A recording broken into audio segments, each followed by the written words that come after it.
Hi மக்களே, welcome to Siva wife channel. மக்களே, இப்போ எனக்கு ஒரு டவுட்டு, அது நீங்கள் கிளியர் பண்ணுங்க. அதாவது இந்த சைடு சிட்டி சைடு ஓகே, எந்த ஜாதியாக இருந்தாலும் யார் வேணால் கல்யாணம் பண்ணிக்கிறாங்க, எல்லாம் ஓகே தான். ஆனால் கிராம சைடில் ஒருத்தவங்க விட்டு வேறு ஜாதியில் கல்யாணம் பண்ணால் தப்புங்கிறாங்க. ஆமாவா இல்லையா?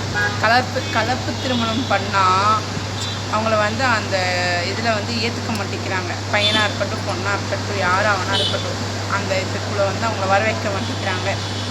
இதை பற்றி நீங்களாம் என்ன நினைக்கிறீங்க? நான் நினைக்கிறது ஒரே ஒரு விஷயந்தான், எனக்கு எல்லாருமே ஒன்று. பட் உங்களோட சாய்ஸ்லாம் என்ன? அதுக்காக நான் இப்போவும் சொல்லிட்டேங்க, யார் ஜாதியும் எதுவும் நான் பேசலை. எனக்கு ஒரு டவுட்டு, அந்த டவுட்டை கிளியர் பண்ணேன். அதாவது கலப்பு திருமணம் பண்ணால் அந்தந்த கேசட்டில் இருக்கவங்க எல்லாத்தையும் ஏற்றுக்குவீங்களா?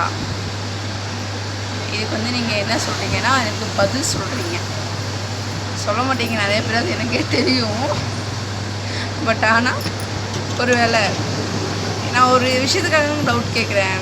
கண்டிப்பாக அது என்ன விஷயம்ன்ட்டு வரப்போகிற வீடியோவில் சொல்கிறேன். அதனால் நீங்கள் ஃபஸ்ட்டு இந்த வீடியோவுக்கு எனக்கு நான் கேட்குறது சரியாக தப்பான்னு சொல்லுங்கள். பாருங்கள், வீட்டில் வீடியோ எடுக்க முடியலன்னு சொல்லி கடையில் கவுண்டரில் உட்காந்து வீடியோ எடுத்து போட்டுட்ருக்கேன். பாருங்கள் என்ன பண்ணுறது. ஆனால் யூடியூப்ஸில் நிறையா ரூல்ஸ் கொண்டு வராங்க மக்களே. அடுத்த வருஷம்லாம் ரொம்ப கஷ்டம் போல். 4000 வாட்சவர்ஸ் 8000 வாட்சவர்ஸாக மாறப்போதாமா. ஐயோ, 10 மில்லியன்ஸ் 20 மில்லியனாக மாறப்போதாமா. என்னென்னமோ சொல்கிறாங்க, ஒன்றும் புரியலைங்க. ஆக மொத்தம் ஒரு விஷயம் தெரிஞ்சிருச்சு, யூடியூப்பில் நம்ம என்றைக்கும் சக்ஸஸ் ஆக முடியாது. வேணுன்னா வீடியோ போட்டுக்கலாம், நம்ம ஆசைக்காக நம்ம வீடியோ போட்டுக்கலாம், அவ்வளோதாங்க. ஏன்னா இதுவே நான் முக்கி வச்சு 1 வாட்சவர்ஸ் கம்ப்ளீட் ஆகலை. இன்னும் 8000 வாட்சவர்ஸ் 20 மில்லியன் வியூஸ்லாம் சத்தியமாக என்னால் முடியாதுங்க.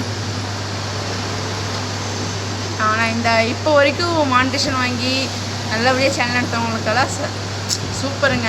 அவங்களாம் எவ்வளோ கஷ்டப்பட்டுருப்பாங்க, எத்தனை வருஷம் ரன் பண்ணியிருப்பாங்க. நானும் கிட்டத்தட்ட அதில் 3 வருஷமாக முக்கிட்டு தான் இருக்கேன். ஆனால் ஒன்றும் கிடைக்க மாட்டேங்குது. இதுதான் உண்மை. ஓகே, நான் கேட்ட விஷயத்துக்கு நீங்கள் ஃபஸ்ட் பதில் சொல்லுங்கள். Bye bye.